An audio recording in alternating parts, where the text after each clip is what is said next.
영광과 나의 모든 정욕은 십자가의 힘이 못을 받았네. 어두운 밤이 지나고 무거운 짐 거스니 주의 영이 함께함이라. 성령이 계시네. 할렐루야 함께하시네. 좁은 길을 걸으며 밤낮 기뻐하는 것 주의 영이 함께함이라.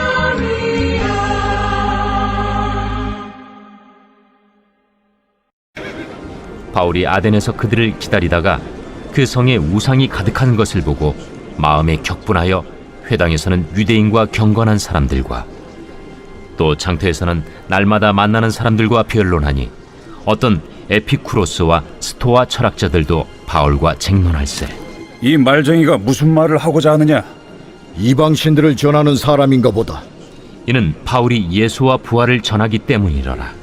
그를 붙들어 아레오바구로 가며 말하기를, 내가 말하는 이 새로운 가르침이 무엇인지 우리가 알 수 있겠느냐?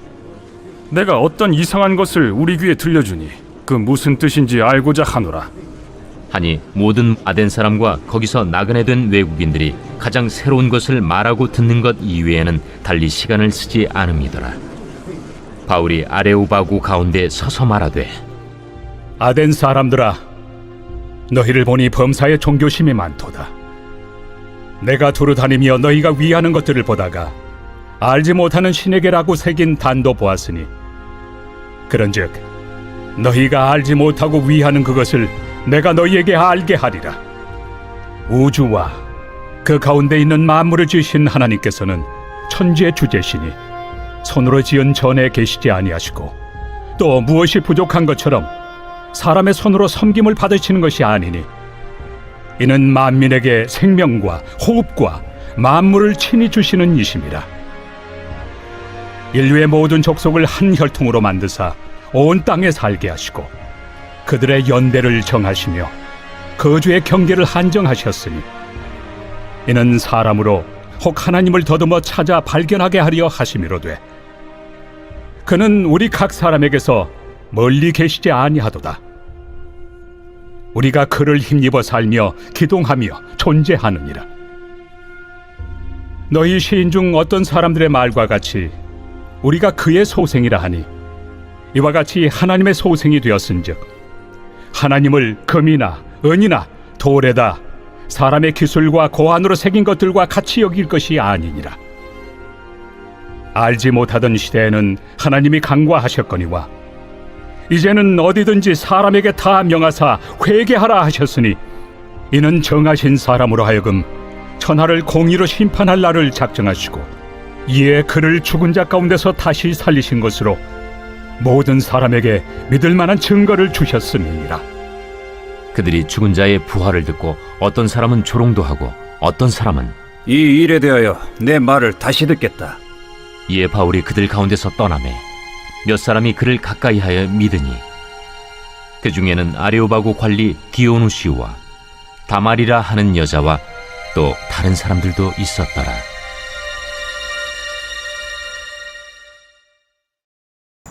할렐루야. 오늘도 하나님의 말씀으로 승리하시는 복된 하루 되시길 존귀하신 예수님 이름으로 축원합니다. 오늘 말씀 사도행전 17장 16절에서 34절까지의 말씀으로 함께 은혜를 나누겠습니다.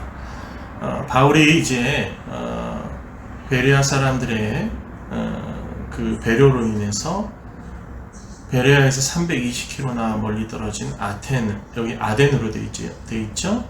예, 아테네로 가게 됩니다. 바울은 먼저 가서 실라와 디모데를 기다리고 있었습니다. 그런데 그 도시가 온통 우상으로 가득 차 있는 것을 보고 격분하게 됩니다. 17절에 보면은 에피쿠로스라는 말이 나오게 됩니다. 이 사람들은 학파죠. 이 사람들은 쾌락을 최고의 선이라고 주장하는 사람들입니다. 그래서 이들에게는 지금의 즐거움 가장 중요하게 여기게 되죠. 그리고 또 스토아파가 나오겠죠. 이들은 욕망을 억누르면서 자족하면서 자연과 조화를 이루며 사는 것을 최고의 덕으로 여기는 사람들이라고 합니다. 이들은 인간의 행복을 본능을 벗어날 때 가능하다고 생각을 했죠. 결국 이들은 정반대에 있는 사람들로서 이들이 결국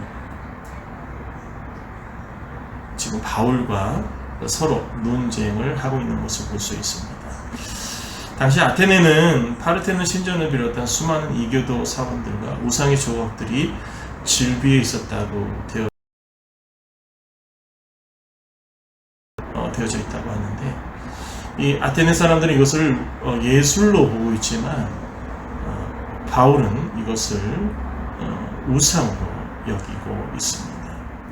그래서 바울은 아레오바고 이제 22절에 보면은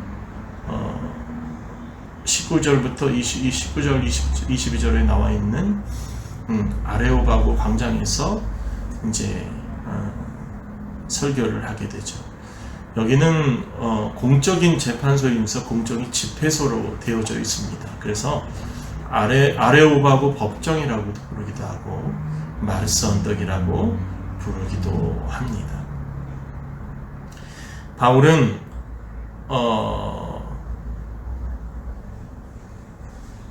이 우상들이 결국에 그들의 삶을 좀먹는 그러한 악으로 여겼습니다. 그래서 그렇게 이 아레오바고 광장에서 얘기했을 때 바울에게 당시 유명했던 두 철학자들이 오게 되는 거죠. 아까 말씀드렸던 에피쿠로스 학파와 스토아 학파. 이들은 정반대의 모습들입니다. 에피쿠로스 학파는 쾌락을, 그리고 스토아 학파는 이성을 이렇게 추구하는 그런 사람들이죠. 그래서 스토아 학파는 자연과 조화를 이루면서 욕망을 억누르는 그러한 모습들을 읽고, 그 다음에 에피쿠로스 학파는 살아있을 때는 죽음이 오지 않는다. 그리고 죽었을 때 이미 우리는 죽음에 떠나 있다. 라고 말을 하면서 쾌락을 추구하기 위해 죽음마저도 이제 그 자기네 이성에서 봤을 때 좀 더 삶을 쾌락으로 여기기 위해 죽음을 뒤로 하는 그러한 모습들이 있었다는 거죠. 근데 이 두 학파의 공통점이 있습니다. 그것은 자신이 느끼는 본능적인 욕망 그리고 쾌락, 이것을 다 느낄 때 행복하다고 에피쿠로스는 얘기하고 있고, 스토아는 욕망을 많이 눌러서 자연과 함께 있을 때 행복한다고 얘기하지만 내세와 심판을 부정하고 있습니다. 아까 전에 말씀드렸지만 에피쿠로스는 죽음이나 내세를 생각하지 않고 있고, 스토아는 죽음은 현실에서 경험할 수 있는 것이 아니니 따지지 않고 있다는 거죠. 이들의 결국은 오늘의 즐거움만 위해서 사는 허망함입니다. 에피쿠로스는 살아가는데 즐거움이 가장 최선이었고, 스토아파는 어떻게 보면 이중적인 모습이죠. 진리를 추구하는, 또 자연과의 조화를 통해서 자기의 이성을 억누르면서 그것을 통해 사람들한테 보여지는 모습을 살고 있다는 거죠.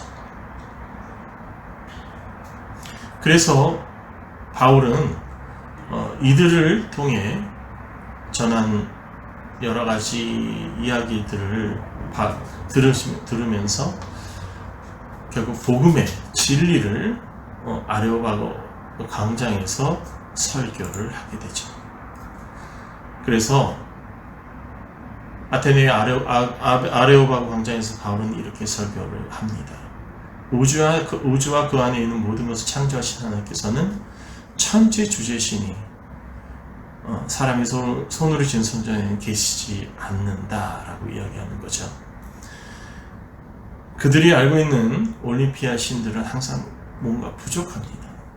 사람처럼 서로 질투하고 사람처럼 자기 부족한 것을 상대에서 빼앗는 그런 부족함이 없는 짝이 없는 신들인데, 그런데 하나님께서는 무엇인가 부족하신 것이 있어서 사람의 손으로 섬김을 받으러 오신 분이 아니라는 것을 증거하게 되죠.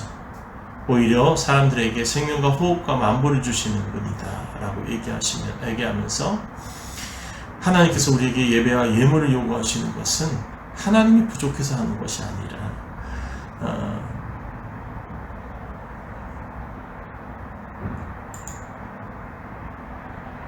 오히려 우리에게 생명과 복을 주시기 위해, 그래서 하나님이 하나님이심을 나타내기 위해 그렇게 예배를 원하신다라는 것을 이야기하고 있습니다.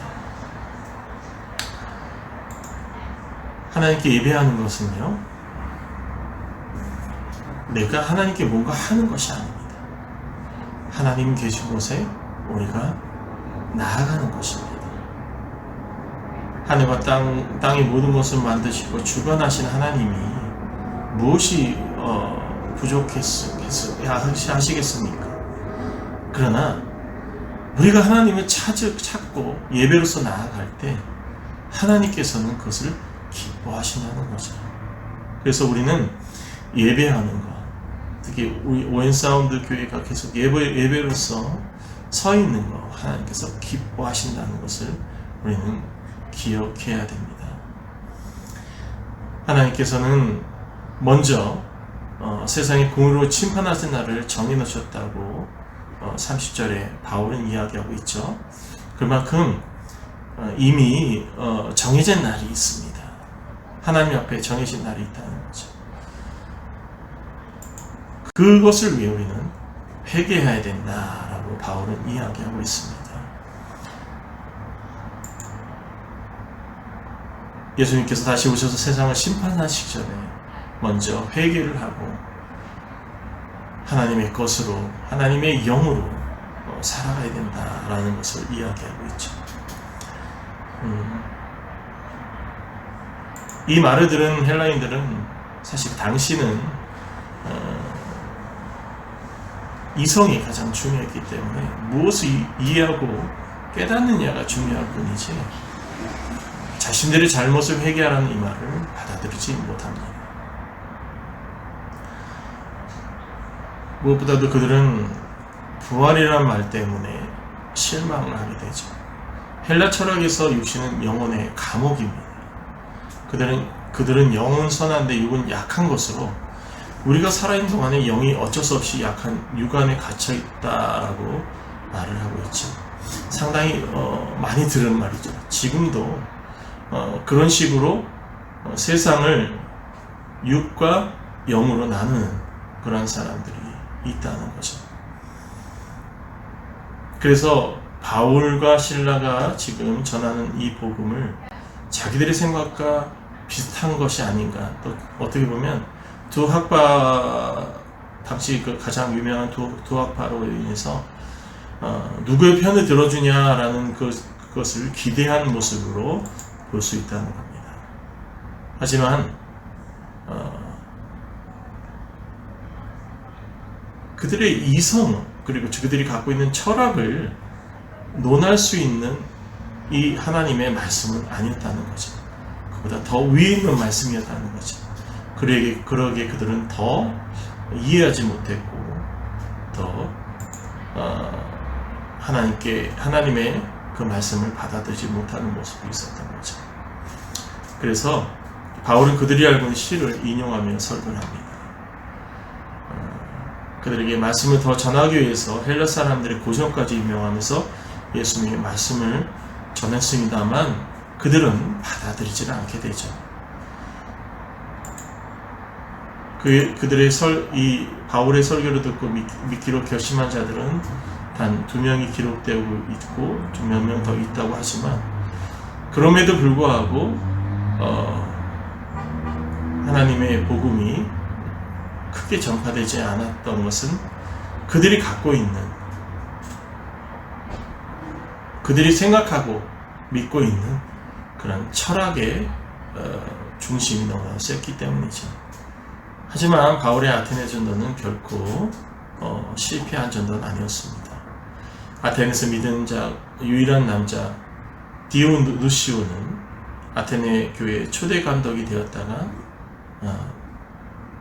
AD 96년 도미티안 황제 때 순교를 당하는 그러한 위대한 성자로서 지금 불려지고 있죠. 어쨌든 하나님의 말씀을 전할 때 그 말씀이 한 사람이라도 들어간다는 것은 성공입니다.